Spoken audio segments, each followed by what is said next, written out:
పశ్చిమ గోదావరి జిల్లాలోని వివిధ నియోజకవర్గాల్లో కూటమి అధికారంలోకి రావడానికి తమ పదవులను సైతం త్యాగం చేశారు కొంతమంది టీడీపీ నేతలు. వెంటిలేటర్పై ఉన్న టీడీపీని ముందు బతికించుకుంటే పదవుల సంగతి తర్వాత అయినా చూసుకోవచ్చని తమకి తాము సర్ది చెప్పుకొని సీట్లు త్యాగం చేసి పార్టీ ఉన్నతి కోసం అహర్నిశలు కష్టపడ్డారు. ఇప్పుడు పార్టీ అధికారంలోకి వచ్చింది. ఇక పదవుల యోగమే ఆలస్యం అనుకుంటున్న తరుణంలో ఏడాది కావస్తున్నా తమను ఎవరూ పట్టించుకోకపోవడంతో ఢీలా పడిపోతున్నారు. మా సంగతేంటి బాస్ అంటూ టీడీపీ అగ్రనాయకత్వం వైపు ఆ సెగ్మెంట్ నేతలు ఆశగా ఎదురుచూస్తున్నారు. ఇంతకీ ఎవరా నాయకులు, ఆ నియోజకవర్గమేది?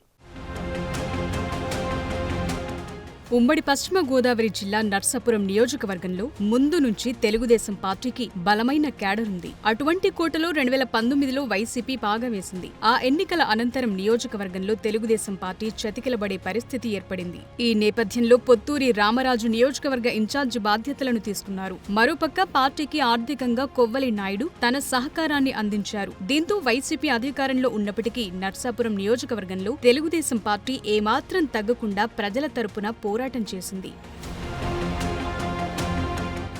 2024 ఎన్నికల్లో అయితే కొవ్వలి నాయుడుకు లేదంటే నియోజకవర్గ ఇన్ఛార్జ్ పొత్తూరి రామరాజుల్లో ఒకరికి ఎమ్మెల్యే టికెట్ దక్కుతుందని అందరూ ఆశించారు. కానీ తెలుగుదేశం, జనసేన, బీజేపీ పొత్తుల లెక్కలతో వారిద్దరి ఆశలు నెరవేరలేదు. పొత్తులో భాగంగా నర్సాపురం జనసేనకు దక్కింది. జనసేన నాయకుడు బొమ్మిడి నాయకర్ ఎమ్మెల్యేగా పోటీ చేశారు. టీడీపీ అధిష్టానం నిర్ణయం మేరకు రామరాజు, కొవ్వలి నాయుడులు నాయకర్ గెలుపు కోసం పనిచేశారు. అధికారంలో ఉన్న తెలుగుదేశం పార్టీకి నియోజకవర్గ ఇన్ఛార్జ్ కాబట్టి రామరాజుకు కూడా కొంతమేర తగిన గుర్తింపు దక్కిందని చెప్పొచ్చు. అయితే పార్టీ కోసం డబ్బులు ఖర్చు పెట్టడమే కాకుండా పార్టీ బలోపేతానికి కృషి చేసిన కొవ్వలి నాయుడిని రాష్ట్ర నాయకత్వం ఇంతవరకు గుర్తించకపోవడంపై నర్సాపురం టీడీపీ కార్యకర్తలు కొంతమేర అసంతృప్తితో కనిపిస్తున్నారు.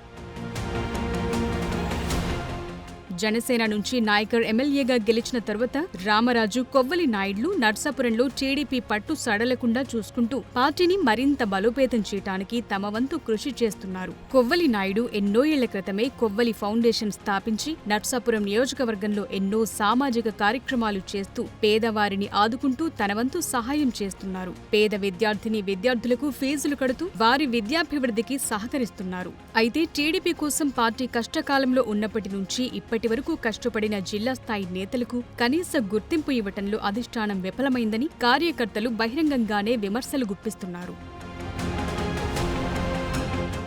కూటమి అధికారంలోకొచ్చిన వెంటనే పదవులు వస్తాయని ఆశించిన వారు ఇప్పుడు ఏడాది కావస్తున్నా రాష్ట్ర పార్టీ నేతలు గుర్తింపు ఇవ్వకపోవడంతో తమలో తామే మదనపడే పరిస్థితికొచ్చేశారు. టీడీపీలో దీర్ఘకాలం పనిచేసి తరువాత వైసీపీలోకి వెళ్లి తిరిగి జనసేన పార్టీలో చేరిన మాజీ మంత్రి కొత్తపల్లి సుబ్బారాయుడికి కాపు కార్పొరేషన్ చైర్మన్ పదవి ఇచ్చారు. అయితే ఆ పదవి పట్ల ఆయన సుముఖత వ్యక్తం చేయలేదు. పదవిని ప్రకటించిన తరువాత నెలల తరబడి ప్రమాణ స్వీకారం కూడా చేయలేదు. భవిష్యత్తులో ఉన్నత పదవి ఇస్తామని జనసేన అధిష్టానం నుంచి స్పష్టమైన హామీ రావటంతో ఇటీవలే కొత్తపల్లి కాపు కార్పొరేషన్ చైర్మన్ గా ప్రమాణ స్వీకారం చేశారు.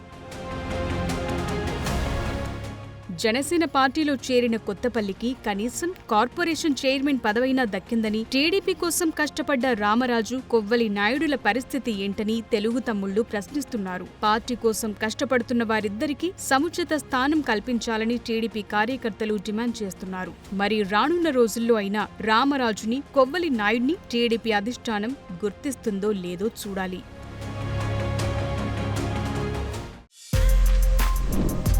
For more videos like this, subscribe Big TV channel.